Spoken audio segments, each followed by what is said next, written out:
আল্লাহু আল্লাহু আল্লাহু আল্লাহকে যারা বেসেছে ভালো, দুঃখ কি আর তাদের থাকতে পারে?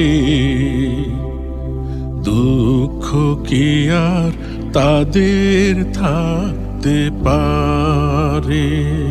আল্লাহকে যারা বেসেছে ভালো, দুঃখ কি আর তাদের থাকতে পারে? দুঃখ কি আর তাদের থাকতে পারে? যারা লয়েছে মুখে কোরআনের বাণী, লয়েছে মুখে কোরআনের বাণী, হতাশা